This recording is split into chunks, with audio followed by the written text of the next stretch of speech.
Hey, I'm super excited today because Kyle Barth is on with me. I've known Kyle, I don't know, what is it? It's come up to 2 years now, I think. Yeah. And yeah, I'm just excited to see Kyle's progress in the past 2 years and his passion for doing all things good real estate. And so today I've asked him to join on with me so that we can hear more about his story. So welcome, Kyle. Hey, thanks a lot, Cam. Thanks for having me. Yeah, you bet. So you are based out of Regina, correct? That is correct. Yeah. I think it's 36 degrees here today. It's a nice hot summer day, so it's great. Awesome, awesome. So let's jump in here, and because we've got a limited amount of time, I want to respect your time as well. But how did you first get started into real estate investing? Well, as you know, I have a business partner, Dave. So Dave and I are both engineers. We went to university and started at the same consulting firm together right around the same time, and we worked together for about almost 10 years. And on coffee breaks and lunch breaks, we both had this itch, and we were both longing for something more, right? We had kind of this calling to do something greater than your typical 9 to 5 type job where your employer is making the real money. We're making a good wage, but your employer is making the real money. And Mhm. we just kept talking back and forth, and ultimately we were like, all right, real estate, through research, real estate is the vehicle to get beyond just your normal 9 to 5, Mhm. and also to really build and compound that long-term wealth if you want to have something that is like a legacy for your family and things like that. So that's ultimately how we kind of got started. We took a little bit of training. It was like a weekend course where they just touched base on a bunch of different methods and models of doing real estate investing. They Mhm. touched on flips, burrs, multifamily, Mhm. lease options and rent owns, et cetera, et cetera. And then after that, we basically unleashed and started doing some deals. Wow. Started with a flip, and then soon after, that was in 2017. So it's been 4 years since we started to kind of Okay. dabble, if you will. Yeah. Yeah. And Awesome. then we did a burr, a couple more flips. Soon thereafter, we bought our 12 unit apartment building. Mhm. Um, and then, yeah, well on our way. Yeah, that's awesome. Very cool. So, how long did you guys talk about it before you actually took some action? I don't know. It was probably a year to 2 years of starting a conversation of, hey, there's something more here, right? Yeah. And we both, and just being on the same page and having similar interests and things like that. We play hockey together, and Mhm. so we were friends beyond work even at that time, and Mhm. still are as business partners. And Mhm. um, so yeah, it grew and grew and grew, and so did the desire within us to do this. Mhm. And yeah, ultimately we pulled the trigger. I don't know, 18 months or something Okay. from just talking to actually putting it to action. That's awesome. That's awesome. Most people are a lot longer than that. I didn't have a partner at the time, but I think it was 6 years for me that I waited. And so that's awesome that a couple engineers got action in under 2 years. That's awesome. Very cool. Um, so at what point, Kyle, did you guys start to understand rent owns and the potential power of them? Yeah, I'd say it's probably about a year and a half into our like legitimate real estate journey. It was after we had our apartment and we were doing a flip. So this was in 2019.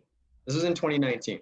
Okay. So we're doing a flip, and we underestimated a little bit of our cost. Hmm. Some unforeseen things came about, and then we overestimated the market slightly. And then also, when we actually were ready to sell, the market started to slide a bit more.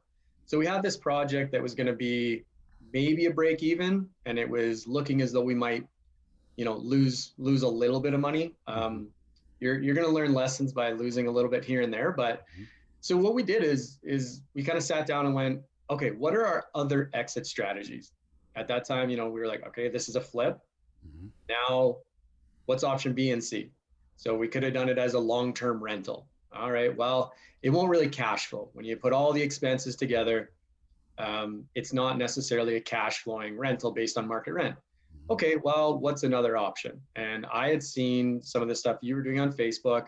You and I had talked once or twice at that time, and it was nothing official. It was just a little bit of Facebook messaging. And Yeah. I went, okay, let's check out this rent own thing. Hmm. So we did the rent own on that property. We were able to fill it quickly. And, because of the rent own strategy where we had market rent coming in, but we also had the credit fund, that made it so that we were now cash flowing. And then also we were able to get what our asking price plus inflation.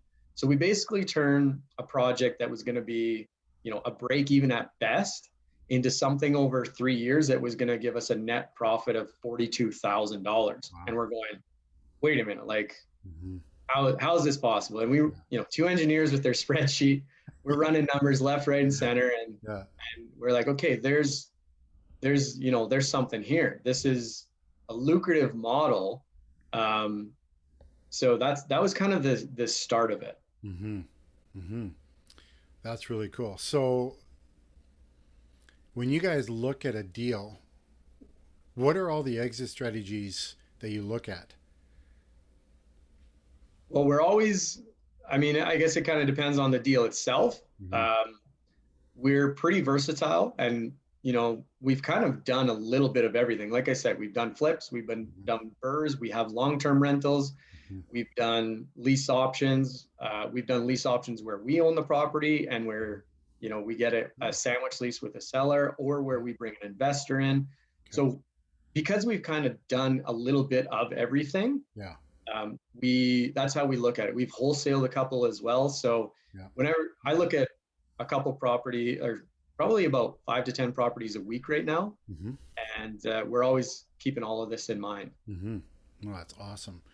Because I think for most people, um, when they're getting started, as an example, are they're looking at deals the way they got introduced to real estate, and often that's simply finding a house off of MLS and getting traditional financing, which is fine. It's a great way to start, but that's just one exit strategy, right? Like ultimately, that's a buy, rent, and hold when you do it that way. It's how I did my first deal. But you're saying now, you're potentially looking at six different possible exit strategies when you look at, like when you're looking at these 10 properties this week, you're running through your mind, probably at this point through your mind because you've had enough experience. Okay, what's the best exit strategy for this? Oh, this is going to be a ton of work. We could probably just wholesale this real quick and make a little bit of money, but then we don't have the headache of working on it for 6 months. Or it's like, well, we could do that work for 6 months, but look at our profit, or like you said, rent own or stuff like that. So that's really cool. So basically, with this first property, you guys were doing a flip in. The market shifted, which is very common. But then, so essentially, you turned a property that, like, you were even having trouble selling that property, correct? Yeah, like I said, the market slipped. So our option at that point was reduce our price, Mm-hmm. which you reduce your price, and like I said, it was a break even at best. Now it's like, okay, we take the price down $5,000. We know that that's a $5,000 loss on the project, Mm-hmm. or we hold our price steady, but then you run the risk of additional carrying costs for a month, 2 months, whatever that might be. Mm-hmm. So with that exit strategy of selling it, Mm-hmm. we simply knew that losses were kind of in the future with it. Mm-hmm. So Yeah. that's why we looked at the rent own strategy, and Right. and it was a winning strategy there. Right. Very cool. Oh, I love that. So, what was a turning point for you guys, um, in terms of rent to own as well as doing full time? Was there a series of events that took place? Was it kind of an aha moment? What happened there? Yeah, there was a couple aha moments. So the first one was that flip where we Okay. turned it into a rental. That was an aha moment. And then again, two engineers with their spreadsheets.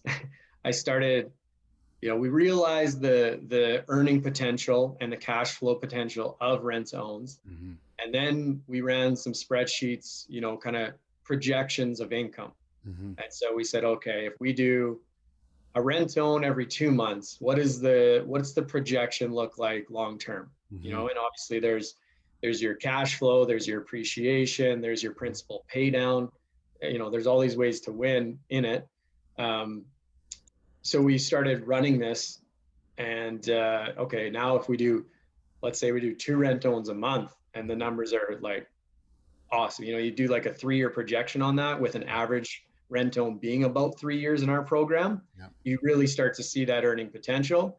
And then, just for fun, we're like, what if we did 10 a month? And it's, now it's like millions, and Yeah. hey, that'd be great. And we're hoping to get there at some point with the Yeah. systems that we're implementing. But Nice. that was the other aha moment, was the earning potential of this process, Right. and the realization that there's a lot of upfront work to find a property or find an investor, and like get your tenant buyers and get them screened and pre-qualified, if you will. Mm-hmm. Developing your power team, implementing your systems, a lot of upfront work. But Mm-hmm. once you start putting these deals together, they become what I'll call like semi-passive. Okay. Once you have a house with a tenant buyer in it, Mm-hmm. and we all know like a tenant buyer is better than a normal tenant. Mm-hmm. They want to be owners. They have something that they can be proud of. They're going to maintain the house better. We train them to be homeowners. And that's largely from the documents that you gave in your course, the homeowner's manual. Mm-hmm. So it shows them this is what you need to do to take care of a home. So the repairs and maintenance are far less. Yeah. The management of them is far less. So it's semi-passive. So basically at that point, you get a deal and you're able to really focus your time on moving on to the next deal. Right. And the compounding effect of having all these is it's pretty incredible when you really start to get a lot of them. Yeah. Because you're not really running around to these properties every month, are you? Not With at all. maintenance and or rent calls. Yeah, not at all. I mean, and we've implemented systems that make, the rent is seamless. We actually use Buildium, which is property management software. Yeah. So we use that for our own private, like all the properties that we've acquired, as well as the rent owns that we are acquiring. Mm-hmm. And basically the rent is straight through a portal from our tenants and tenant buyers Mm-hmm. direct, and then it's set up to automatically pay to our investors or to Oh, to wow. the sellers that are now our investors. So I mean, it's seamless. Mm-hmm. And there's the triennial visits, Mm-hmm. but I mean that's 3 times a year. Yeah. Yeah. Yeah. That's awesome. So, how are you financing these properties? Because if you're talking about, uh, you know, a couple every other month, and then it was two a month, and then the big hairy audacious goal of 10 a month, which is awesome. How are you financing these? Well, we're pretty creative, but I would say by and large, we have different advertisements, websites, and marketing to market towards sellers or tired and frustrated landlords. Okay. That's one main avenue of obtaining properties to Yeah. finance these types of deals. And the other side is investors. And again, we have marketing campaigns and things of that nature Mm-hmm. that are targeting investors. Okay. Wow. Cool. So basically, what you're saying is that you're essentially using other people's money. You're not. You guys aren't qualifying yourselves for these mortgages for the most part. For the most part, that's correct. Yeah. Yeah. Okay. Cool. Um, yeah, that's sounds like a scalable process when you've got investors and working with like you said, tired and frustrated landlords or distressed sellers, right? And I think you and I have talked a little bit about this, but I think that whole arm right there of working with tired and frustrated landlords is an untapped source of really unlimited homes because you look at the boomers that most of them have retired, maybe not most, but a lot of them are retired. But for those boomers who've got rental properties, they're starting to look for exits out of their rental properties, and their kids who are like, our age, Well, I guess I'm older than you. Sorry, I won't group you. But these boomers are looking for exit strategies with the rental properties because yeah, their kids typically don't want to take on the headache of being a landlord, right? And that's where guys like you come in because you can help them create a win-win, solve their headache, still give them cash flow, but turn it into a win where you're generating revenue for yourself, and whether or not you're keeping that property as a long-term buy, rent, and hold, or if you are putting a tenant buyer into it as a rent own, right? So that's a huge opportunity with that. So that's really cool. Now, um, you told me about one deal I thought was particularly interesting. This was probably about, I think this was your second rent own that you did, that a realtor brought you a deal of a house that the owner was having trouble selling. And didn't that owner end up paying you money to do repairs on the property? Yeah, in essence. So our realtor we work closely with brought it to us, Mm-hmm. and we did our assessment, and essentially this house was worth at best, and I mean at best, about 170 to 175,000 dollars. Okay. So I mean it needed some repair. The tenant that had been in there did some damage, and it was dirty, and there's repairs required. And this person was, um, the epitome of a tired and frustrated landlord, Mm-hmm. not very good at it, and no intention of staying as one. So Right. we went in and had a look, and what I did is I basically did my assessment and said, all right, right now I can offer you 175,000. Mm-hmm. He said, well, my mortgage is 212,000, so obviously I can't take that deal. Wow. And I said, I can give you some strategic advice on renovations, and if you complete these renovations, I'll give you an offer of 205,000 at the end of a 3-year rent own. Mm-hmm. And the cost of those renovations was like 10 to 15,000. So mostly aesthetic, Mm-hmm. pretty easy stuff that anyone can really hire a contractor or do themselves and things like that. So he completed those renovations.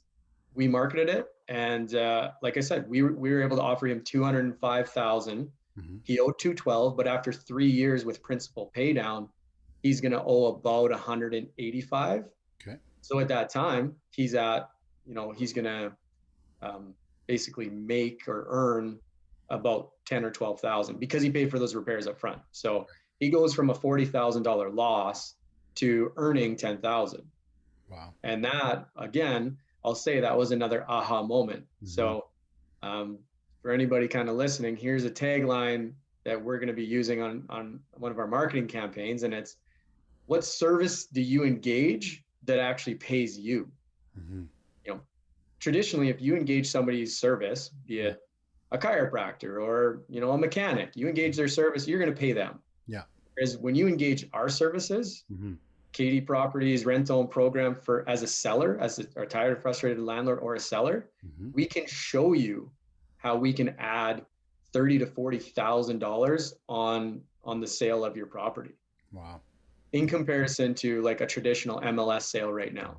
Yeah. So Yeah. Which you've got a ton of expenses, and like that guy would have lost money if he had have sold it at what it was worth, right then and there. But now mhm. he's making that. Yeah.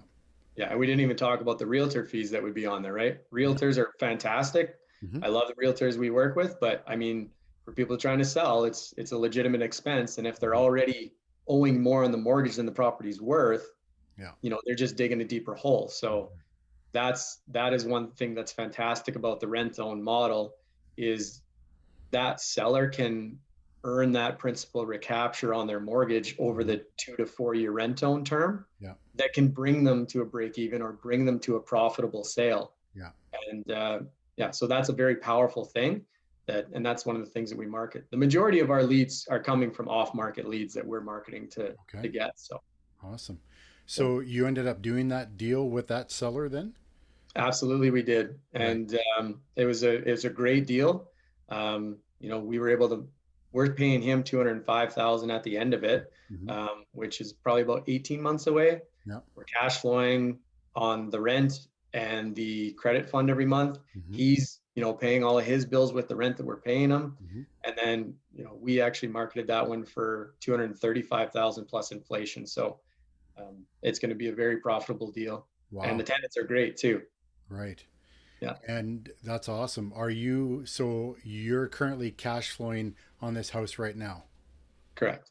And how much money did you put into the deal? We didn't put any in. He paid for those renovations Hmm. himself. So What did you pay to secure the deal? $100, the traditional $100 Yeah. consideration for the contract. Awesome. So you control this whole deal that's worth 235 plus in another 18 months. You control all that and the cash flow you're getting now with $100 check. That's correct. Yeah. That is, yeah, I can see why you and Dave were like, holy smokes, like this is something that we could duplicate. So that's incredible. So we were talking about some of the aha moments and stuff. What was the tipping point for you guys to go full time? I think that also kind of goes back to that spreadsheet that we did that really shows the projections. Mm-hmm. And it showed that it had the potential to support two full-time guys, Mm-hmm. to support our families and to do this professionally and leave our day jobs and Mm-hmm. be in control of our time and in control of our own of our workload and our destiny. And now it's two guys and we're multiplying our time, right? If one person could do this, but with two, we're multiplying our time. We're Really. divide and conquer. We're Mm-hmm. each taking care of different faucets of the business and things like that. And then our systems, that's another thing that's really incredible. So we've worked diligently on systems to handle this. We've automated a lot of it. Right now, we have a rent own in our program that we're advertising from a tired and frustrated landlord, Mm-hmm. and we've essentially fully automated where from the point where they find the ad, they want to show interest in the property, automated email goes back to them with a link that says, and then they click the link, it takes them to a video. They have to watch the video and click a couple buttons that are qualifiers, Mm-hmm. and then they schedule their own showing. So Nice. automating that process, because every time we have a house that comes into our rent-own program, Mm-hmm. we advertise it on all the rental sites, Facebook, Marketplace, Mm-hmm. Rentboard, Kijiji, Zumper, et cetera, et cetera. Mm-hmm. We get 100 to 150 responses on every one of them. Mm-hmm. So by automating that, again, that allows us to focus our time on the next deal. Yeah. And we have, Wow. so that's a big thing too.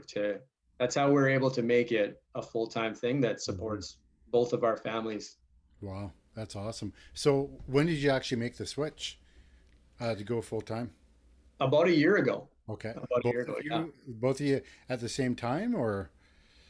I went first, Okay. and so we had been both working full time as engineers and working on the system that we were essentially intending to launch. Yeah. And when we were coming up to that launch time, that's when I took the leap, and then Dave continued to work for about 4 or 5 months after that, and then we went full time with it. Mm-hmm. Wow. Cool. So there's two uh, big questions. So for those of you who are watching with us live now, we're going to have a little bit of time at the end for some questions. So you can type those in and be very specific about the question, just so we know kind of what uh, Kyle was talking about at the time.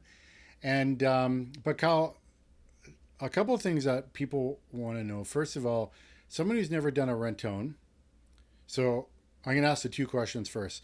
Someone who hasn't done a rent-own, what are some tips for someone who wants to get started in that strategy?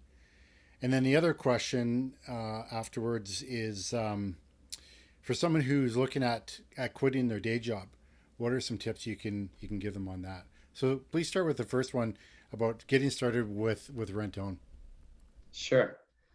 So I'd say if a rent zone is something you want to get started on, you definitely need to build your power team and understand the process. So for your power team, you're going to want to have a realtor or two, mortgage broker that you can work closely with, that you can send all of your tenant buyers to, that and they'll pre-qualify them and basically project how long it'll be until that particular or individual or family can qualify for their own mortgage. Mm-hmm. Um, you're going to want to have a lawyer, obviously, that understands some of this, because it is creative, and Mm-hmm. you probably want to have some connections with lenders and things like that. So you want your power team.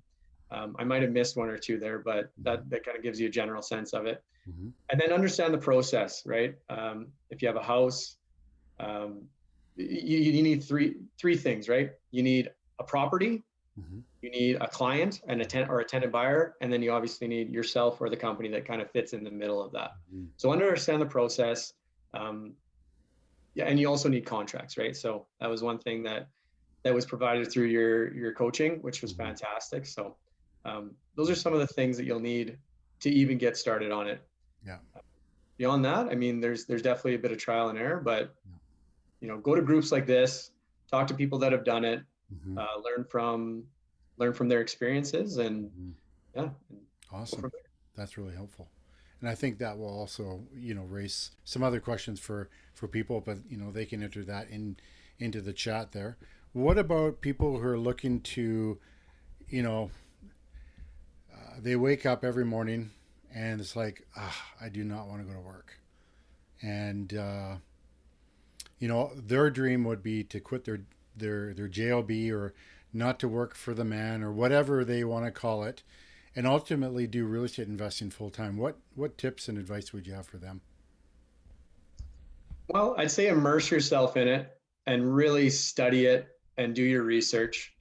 Um, it's obviously, as we've talked about, real estate is a very lucrative means of earning a living, a very lucrative way of earning passive income, and that's one of the biggest tools Mm-hmm. that it offers, is some of the passive income. Mm-hmm.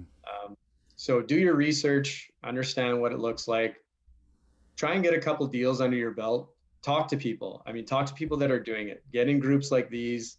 There's tons out there on Facebook and things like that, and ask questions, and really understand what it looks like. Mm-hmm. And then know your numbers. You got to be able to run your numbers. And again, I would suggest run your numbers and then run it by somebody with some experience if you have to, because um, yeah, it's important to make sure that you're covering things off. And Yeah.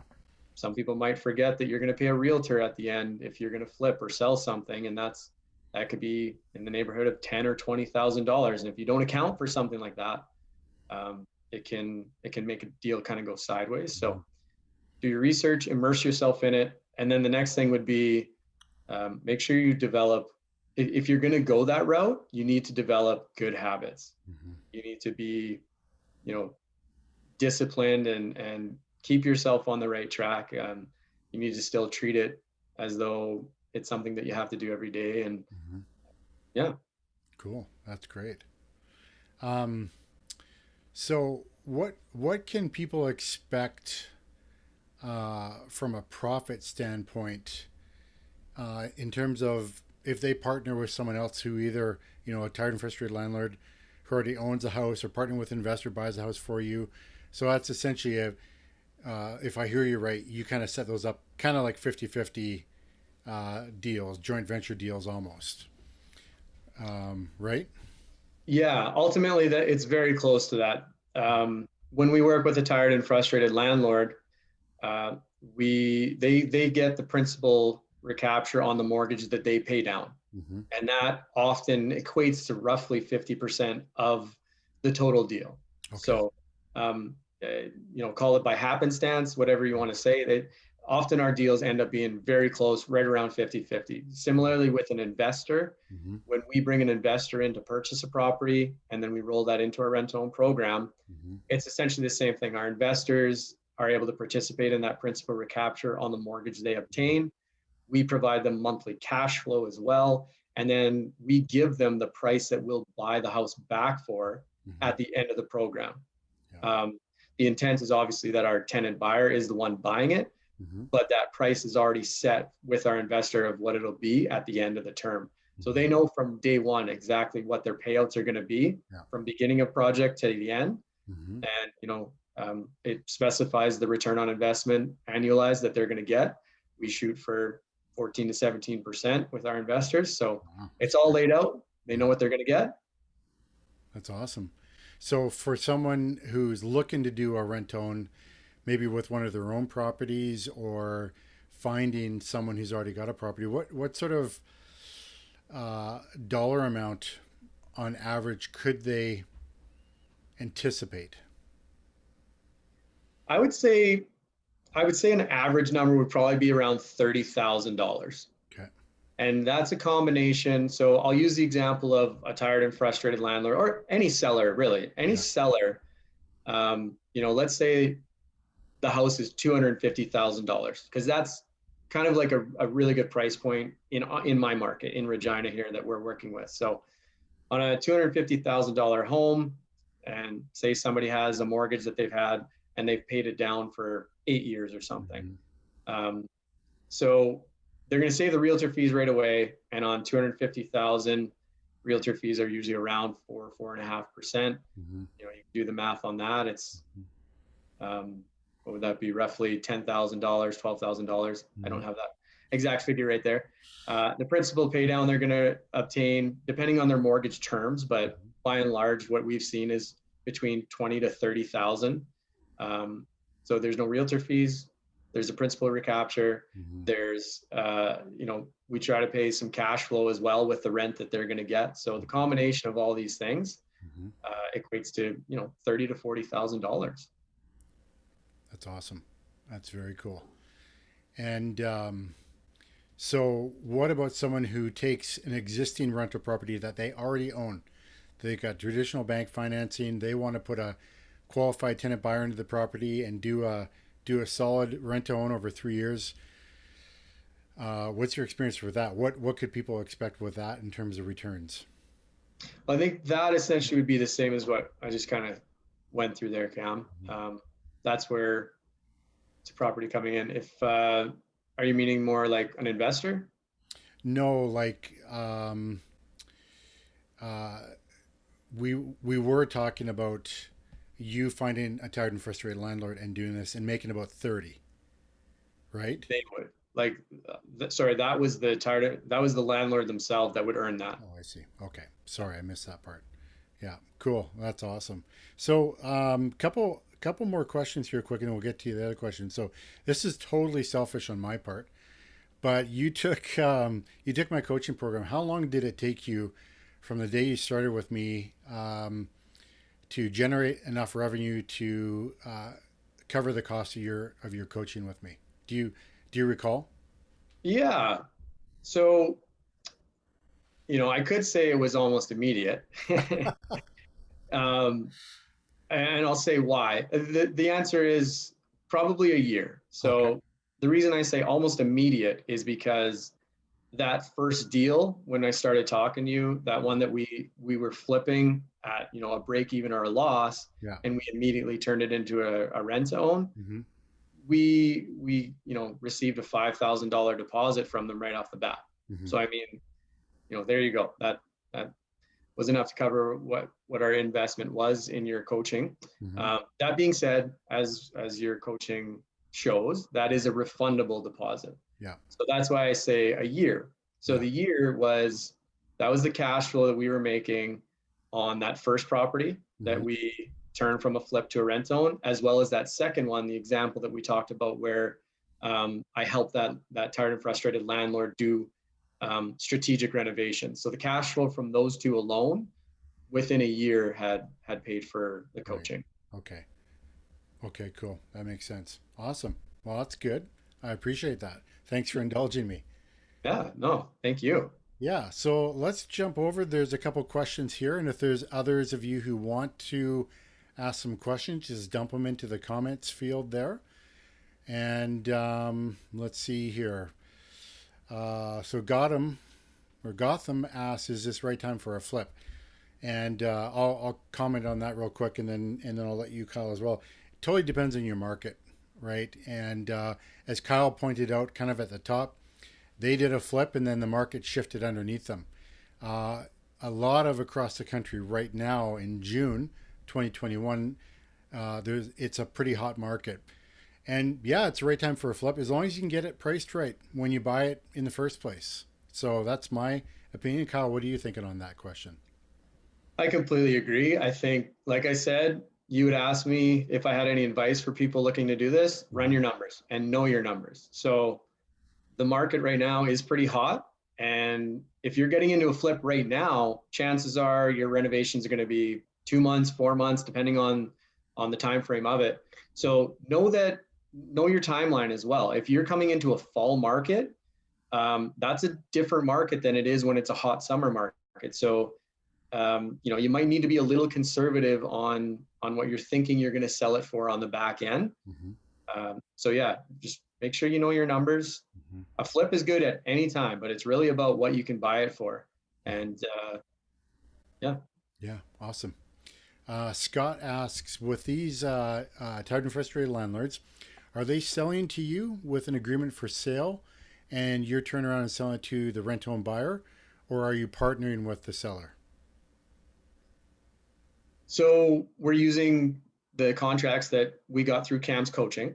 And essentially, it is a lease option. So, with the tired, frustrated landlord or anybody that's selling a house, as a matter of fact, we have a lease with that particular owner, as in my company, Katie Properties, has that lease. And then we also have an option to purchase agreement. So that it essentially gives us the right to purchase the property if we want to execute that option. Mm-hmm. And then on the other side, we have a lease with our tenant buyer, and they have an option to purchase from us. Right. So when our tenant buyer is going to buy, it's basically a flow through an assignment. So Okay.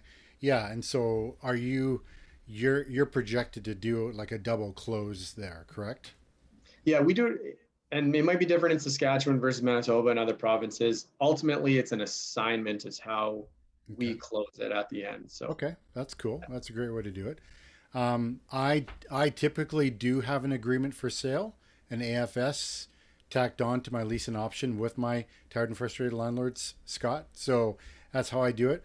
As you can see, you can. I mean, that's one thing I love about these deals is that you can be creative in how you put them together. Typically, what you'll find as you grow, and I think Kyle, you and Dave can attest to this. You've got your systems that are working for you, and you charge forward in that. Obviously, you make corrections as you learn stuff. But for me, early on, I did include the agreement for sale uh, in my contracts, and that I just kept going with that. And so, yeah, that's a great question. yeah, just one more thing to add to that, Cam. Yep.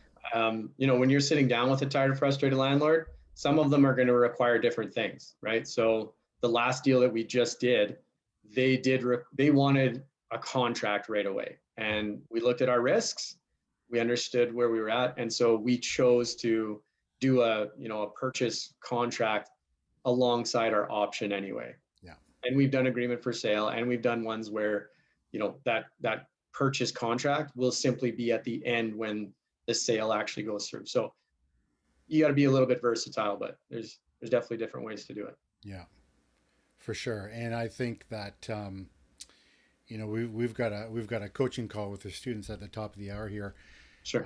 and one of the questions there is actually related to this in terms of, do I want to do an agreement for sale or not? And agreement for sale is, I mean, it's an offer to purchase essentially, and really what you're doing is you're creating a stronger tie to the relationship with the seller that you're going to buy, so you're more committed on that front. So um, often what I'll do is when I'm looking at a house is like, worst case scenario, do I want this house in the end? And I don't always. And there's other times where it's like, yeah, I totally want this house. So each deal, is a little bit different with that. So yeah, just a couple more comments here. That's great. Also, Scott continues to ask. Also, these renter-owned buyers can go uh, to an investor who will buy a house and their choice on an RTO? How are you convincing them to buy from you when there is other options and they can buy a house they choose? Sorry, do you want to repeat? What is the actual question? So I think what Scott's asking is, essentially what you're doing, Kyle, you're doing house first, rent own. Scott is suggesting, tenant first, where they go out and find a house. And I guess what he's asking, how are you convincing them to buy from you when there are other options where they can choose to buy the house? Okay, so the tenant buyer. Yeah. Yeah. So, I mean, I think one thing here is the tenant buyer may not qualify on their own, so they can't just go out with a realtor and make make a purchase because they don't qualify for the mortgage right now, or they don't have their down payment. So our program steps in and says, okay, we can make this happen. And ultimately, if we do tenant buyer first, they still get to go and pick the house of their choosing. Hmm. And then that's when we bring our investor in that purchases that house. Yeah. So I don't know that the tenant buyer necessarily has, a lot of other options besides other, rent own strategies through other people doing the same thing that we are. So Hmm. Yeah. I, I agree. I think that, I mean, what you're doing, Kyle, in your market is you're offering I mean, in many ways, it's a boutique financing program to get people into home ownership. Yes, there are other people doing it. Lots of other people aren't doing it super well because they don't take the time to invest themselves to really learn the strategy and how to help people succeed. But I think you would agree with me that our tenant buyer database is only growing over time. absolutely. Would you agree, or what's your thought on that? Absolutely. So we have a CRM, we use HubSpot, Hmm. and we have over 300 tenant buyers right now that are wanting to be in our program. Yeah. So, and like I said, every time we have a new house that comes into our program, we get 100 to 150 responses. Some are repeaters, like people that we already have in our CRM, but there's a tremendous amount of people looking for this right now. Hmm. Absolutely cool. One last question here, and then we'll start to wrap up. Brendan asks you, Kyle, were you nervous to do your first sandwich lease deal? Um, I would say like maybe a little, and that nervousness was more asking myself the question, am I missing anything? Hmm. Right? Am I missing something? Like I said earlier in the call here, make sure you're running your numbers and you know your numbers well. If you forget that you have, ten to $20,000 closing costs on something, that can be a really big pill to swallow. So I was nervous in that regard. Did I miss anything? But Hmm. beyond that, I know that our program offers a win-win-win. The Hmm. tenant buyers get a win because they don't otherwise qualify to be in a home now. The seller or tired and frustrated landlord gets a win because they earn far more money. We add a tremendous amount of value to the sale of their home. And then obviously, like I said, our business wins as well. So I wasn't nervous doing it. I just wanted to make sure that I did all my due diligence. Right. Cool. That's awesome. That's awesome. All right. Last two questions here. What and this is speaking to your growing uh, wants from sellers and things like that. Why do you think sellers are coming to you guys? You and Dave in your business. Um, I'd say two things, and I've already kind of mentioned them. I just mentioned the win-win-win. So they're coming to us because our business is growing and we legitimately and compassionately want to help people. So when I go and look at a house and somebody's like, I need to sell this house, for whatever reason life may have brought them, I can say, I understand and I want to help you. So I think that's one reason they're coming to us. And the other, like I said, the amount of value that we can add to the sale of their property. When I show them a side by side comparison, Hmm. if you sell with a realtor right now, here's your net, whether it's a profit or a loss. If Hmm. you go in our program on a typical 3-year rent to own, here's what our number looks like. And like I said, that number is usually $30,000 to $40,000 higher. Hmm. So I think those are the two reasons we're getting a lot of traction with sellers and landlords. Yeah, no doubt. No doubt. It makes more sense to go that way than just to sell it on the open market using a realtor. Yeah. Yeah. Cool. So why should someone invest with K&D Properties? Well, I've through the call, I've explained how rent owns are a lucrative method for real estate investing. On the investor side, um, two engineers that really understand a lot about risk identification, risk mitigation, risk elimination. Our systems are making it so that not every rent owner is going to close. We know that in this business, right? Mm-hmm. But the systems that we're implementing, and that goes along with the coaching that you've given, um, it's making it so that our success rate is higher. These are going to close at a higher success rate than somebody that's just doing this on their own with, say, their own properties and they're just trying it. Mm-hmm. So your rental has had a bit of a stigma that they don't close, but we're doing it. We're closing these because Mm-hmm. of our systems. Mm-hmm. So ultimately, the systems we have in place for an investor, it is a completely passive investment. Mm-hmm. We manage the property, we manage the tenant, we take care of everything. Like I said, using our property management software, the Mm-hmm. rent is automatic. All you do is check your bank account every month Mm-hmm. and see that you've received that rent payment that's paying down your mortgage and it's providing you cash flow. So they're high yield, as I said. The return on investment that we shoot for is 14 to 17% annualized. Mm-hmm. So yeah, I think those are the main things. It's a passive, and it's oh sorry, I didn't mention it's secure. Our investors own the property. They are on title and they fully own it. So they're safe, secure, passive, and high yield. Mm-hmm. So Wow. Awesome. I love it.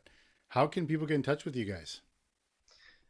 we have our Facebook page, KD Properties. We're on Instagram, which is Regina Rent to Own, and two is actually the number two. Okay.